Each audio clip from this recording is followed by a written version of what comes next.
y podamos, como decía, canalizar las preguntas adecuadamente, señalándonos a quién van a preguntar. Está abierta la posibilidad de preguntas.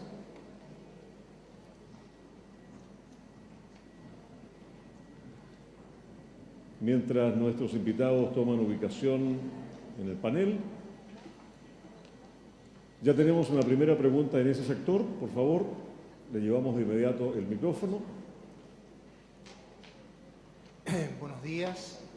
Para el doctor que habló al principio, tengo una pregunta. ¿Cómo se aseguraron que lo que aprendía una educadora en la escuela que intervenían no era transferido a educadoras de las escuelas controles? ¿Sí? Habló de un grupo intervenido y un grupo control. Me pareció bien interesante el modelo. Y lo otro, ¿cuánto cuesta generar esta intervención en una escuela? Este modelo que han propuesto.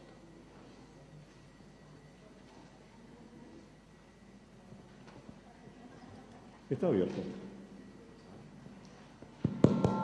Sorry.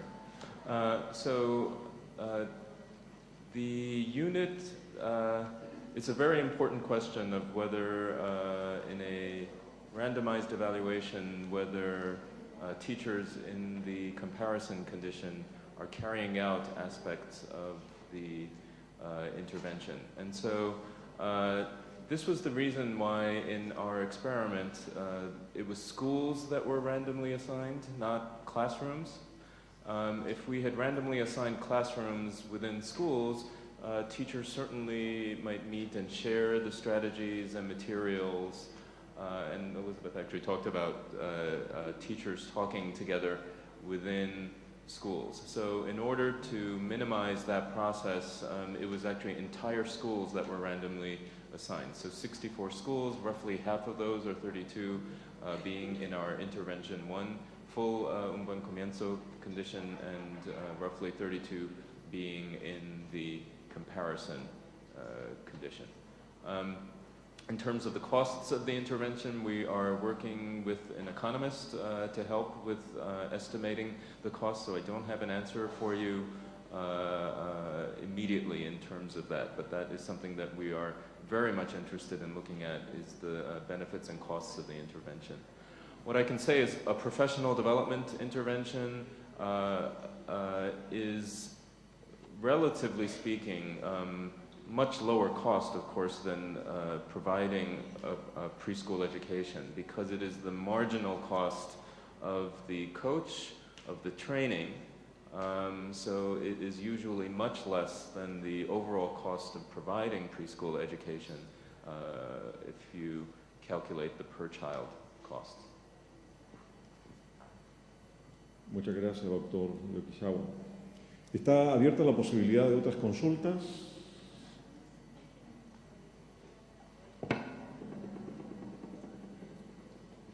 Existe la posibilidad de preguntas, solo basta con levantar la mano y podemos llevar hasta su puesto el micrófono de manera de poder escucharnos todos y con registro.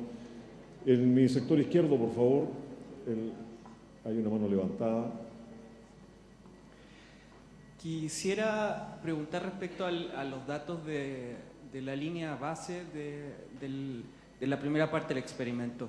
¿Cómo es que, cuándo vamos a conocer los resultados de esa primera información? Porque es muy importante para tener cierta claridad de qué es lo que podemos esperar en el futuro.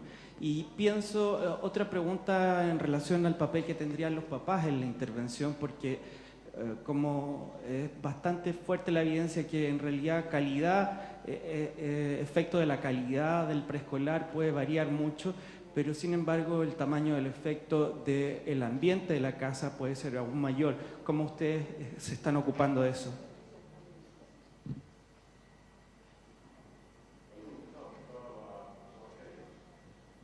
O al panel.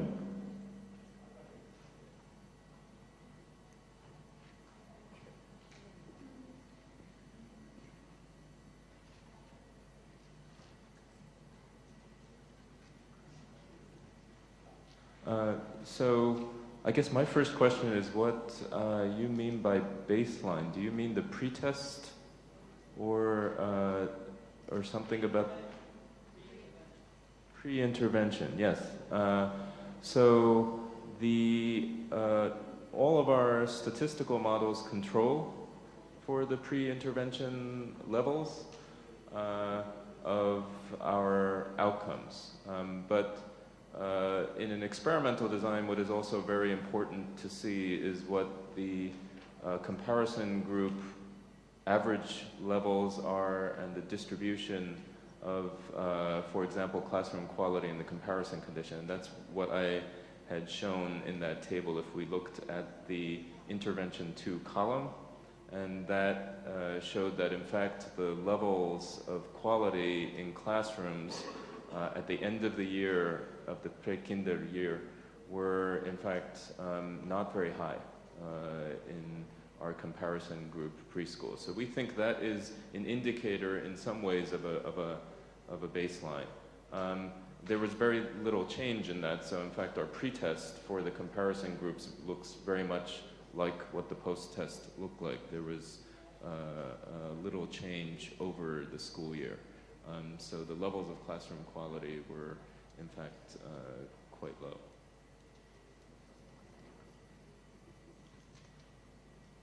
Oh, for families, yes.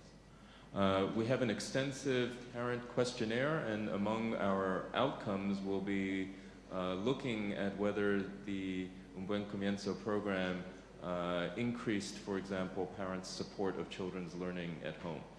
Because there was a strong family engagement component, parents came into the preschools in Un Buen Comienzo. They learned what the activities were to support the learning of their and health of their children. We're very interested in these as outcomes in and of themselves. So we did do a lot of parent surveys.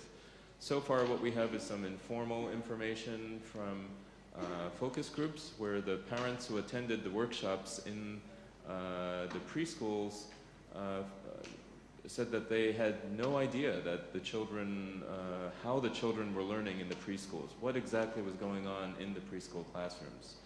As you know, most of the parents don't get to enter the preschool, so they don't actually see what's going on in the classrooms. And this was very meaningful for the parents who we heard from informally.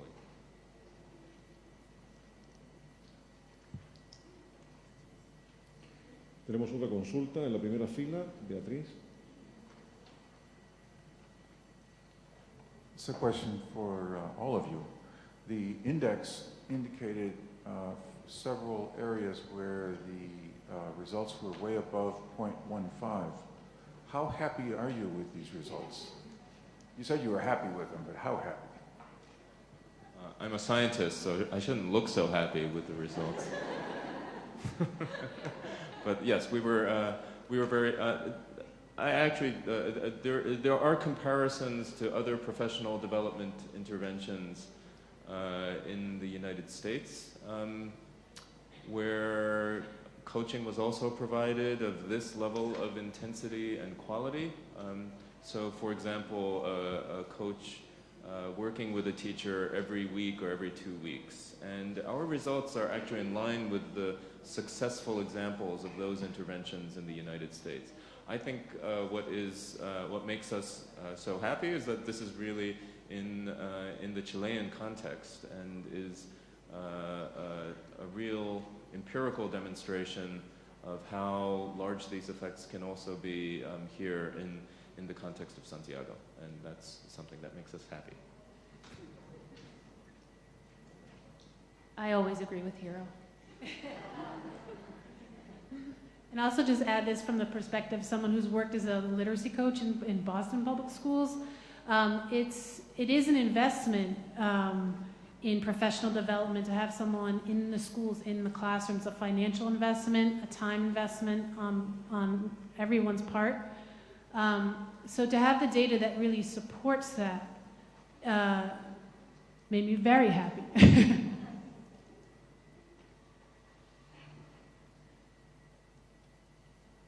Abierta la posibilidad de hacer consultas. Hay dos preguntas. La mano que está levantada casi al fondo de la sala por este sector. Luego la señorita que levantó también su mano.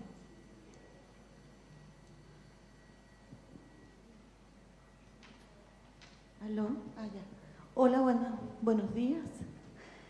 Quisiera hacer una consulta a la última persona que intervino. No me recuerdo el nombre. Quisiera felicitarla por este trabajo colaborativo, este trabajo de docente que me pareciera ser por la presentación de mucha cooperación, ¿no?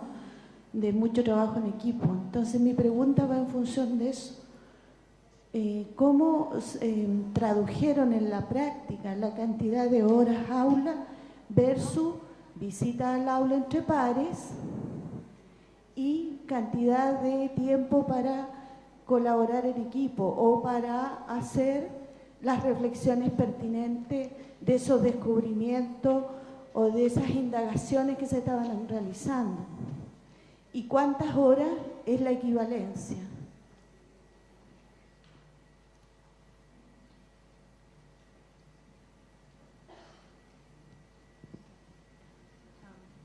Well, I think to give you the details, the panelists, Francis Duran in particular, may be able to answer that question specifically.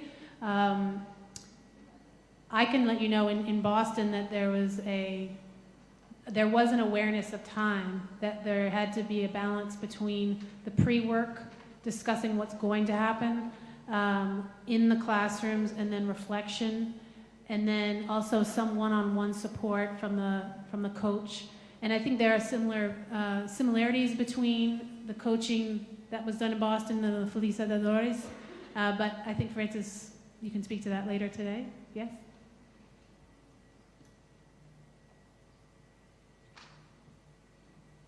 Oh, I can let you know that at least in Boston, the hours probably were about 3 to 4 hours a week.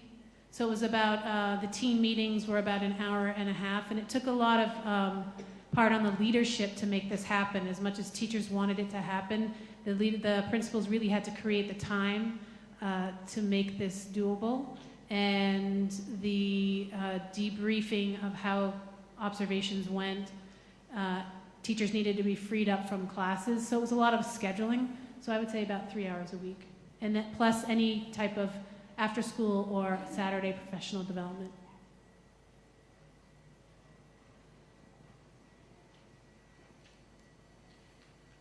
Había otra consulta que estaba en el mismo sector. ¿Dónde está el micrófono? Beatriz, acá, por favor.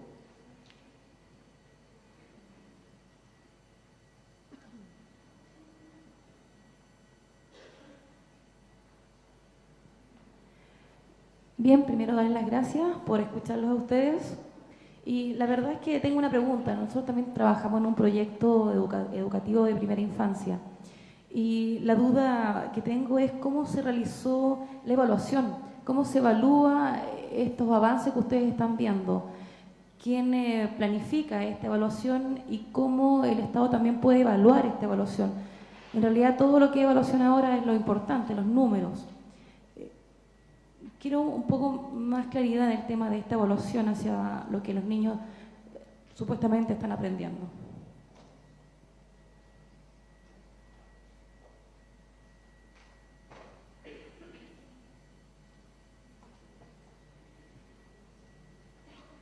The evaluation was designed in consultation with colleagues at the Harvard Graduate School of Education, including Richard Murnane, who you saw very briefly in the video about DataWise. So major methodologists. We knew that we wanted to conduct a randomized evaluation. I had certainly conducted quite a few evaluations in the areas of education, but also poverty in the past. And so just to give an example, I think the choice of random assignment, not at the child or classroom level, but at the school level, was a important design decision. And so these were all made in consultation with scientists, both at Harvard, also in Chile, at the Universidad Diego Portales, and other experts, economists, psychologists, evaluation experts in education in both countries. In order to check the quality of the evaluation, I can give you another example, which is, for example, in an experimental design, the reason we use a lottery or random assignment process is to ensure that at the beginning of the study, the two groups of children, schools, teachers are equivalent on all characteristics that we might be able to measure, but even characteristics that we might not be able to measure. So on average, these two groups should be equal. That sets up a situation where we can have confidence that our results are in fact due to the intervention itself. And so in order to check the quality of the evaluation, we conducted extensive analyses of the baseline, the pretest data, to ensure that there were no significant differences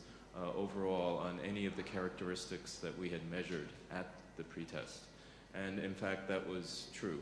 So our experimental design was successful in what we say balancing these two groups in terms of their characteristics. So those are aspects of how we have built in analyses to check the quality of the evaluation. And then, of course, we use peer review, so consulting with experts as we present even these preliminary results to ask for their critiques and their opinions here in meetings in Chile. And so we do welcome all of the feedback that you might have about our study, and we're gathering this feedback from scientists and experts in the United States as well.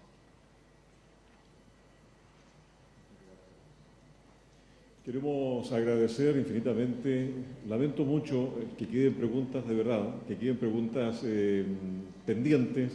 Vamos a tener la oportunidad de conversar con nuestros expositores porque la siguiente invitación es a compartir un café. Yo quisiera pedir para cada uno de ellos un cálido aplauso de agradecimiento por estas presentaciones.